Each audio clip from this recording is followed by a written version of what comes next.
Baik, sebelum saya teruskan dengan perkongsian mengenai hukum-hukum dalam logaritma, kita tengok sedikit secara ringkas apa beza antara indeks dengan log. Kita mulakan dengan notation dulu.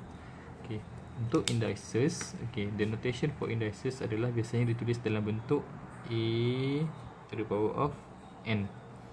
Di mana a ni kita panggil sebagai base atau asas. Dan n ni kita panggil sebagai index atau power.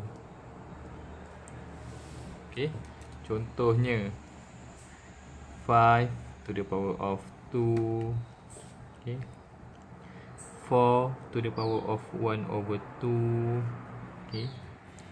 1 over 7 to the power of 3, 5 to the power of 2.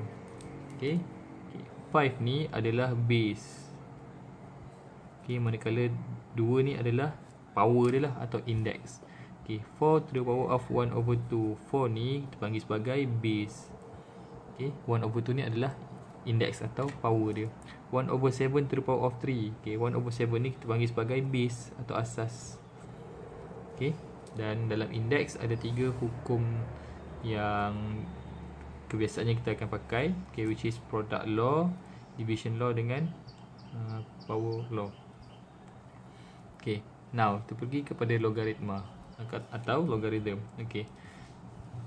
Notation, secara notation kita akan tulis index, kita akan tulis log dalam cara log n to the base of a. So contohnya kita ada log 7 asas 2, log 12 asas 4, log 10 asas 10. Di mana 7 ni kita panggil sebagai nilai log, 2 ni sebagai dia punya base. Nampak tak beza base antara log dengan index? Log 12 to the power to the base of 4. So 4 kecil kat bawah ni nama dia base. Base duduk kat bawah. Log 10 to the base of 10. So 10 yang kat bawah yang kecil ni namanya base.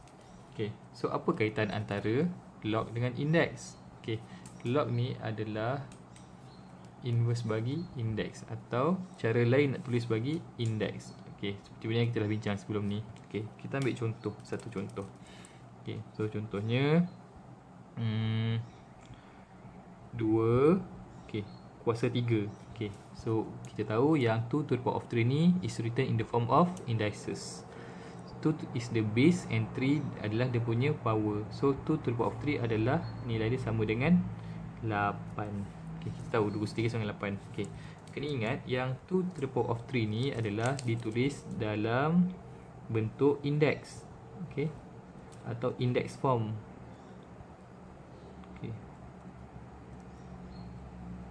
Tapi selain bentuk index ni, kita juga boleh tulis 2 to the power of 3 is equal to 8 ni juga boleh tulis dalam bentuk logaritma form. Caranya adalah seperti mana yang kita dah bincang sebelum ni. Kita pusingkan. So index nak pergi log, kita pusing kiri. So caranya adalah ambil 8, asas 2 sama dengan 3. So dalam bentuk log kita akan tulis begini. Log 8 asas 2 sama dengan 3. So yang ini kita tulis dalam bentuk log. Log form. Sama juga, boleh je log, kalau kita diberi bentuk log, kita juga boleh tulis dalam bentuk index balik. Dengan cara kalau log nak bagi kepada index, caranya adalah ambil yang kecil ni, asas ni, asas kuasa 3 sama dengan 8. Nampak tak? Pattern dia. Dan dalam logaritma juga kita ada 3 hukum logaritma yang kebiasaannya kita akan pakai. So saya minta pelajar semua tolong teliti betul-betul 3 pattern law of log ni yang kita akan pakai. Yang pertama kita panggil sebagai product law, second adalah division law, yang ketiga adalah the power law. Okay, so nanti kita akan tengok macam mana atau bila kita nak pakai hukum-hukum log ni.